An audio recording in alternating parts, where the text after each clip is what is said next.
சொன்னார் மேஷராசி. பர்டிகுலராக மேஷராசி இருக்கக்கூடிய அஸ்வினி நட்சத்திரம், பரணி நட்சத்திரம், கிருத்திகை நட்சத்திரம், இந்த 3 நட்சத்திரமே ரொம்ப கேர்ஃபுல்லாக இருக்கணும். ரெண்டாவது, இந்த மேஷராசியில் இருக்கவங்க ரொம்ப பிரச்சனைக்கு ஏற்படுறாங்க. முதல் வேலையில் இருக்கிறது, வேலை டீக்ரேட் ஆகும். எது எதிர்பார்க்குறாங்களோ அந்த வேலை கிடைக்காது.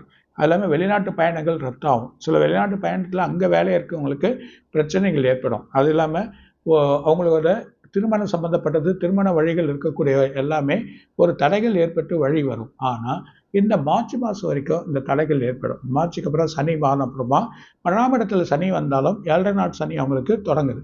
அப்படி அந்த 7.5 நாள் தொடங்குற நேரத்தில் அவங்களுக்கு வலுவான டைமாக இருக்குது, வலுவான நேரங்கள் கிடைக்குது. அது இல்லாமல் வந்ததே சனி, அவங்க வேலையை மாற்றுவான், செயல்பாடை கொடுப்பான், நிறைய பணத்தை கொடுக்கக்கூடிய நிலை வரும். ரொம்ப நாளாக விற்காத ஒரு லேண்டுக்கெலாம் விற்றுரும்.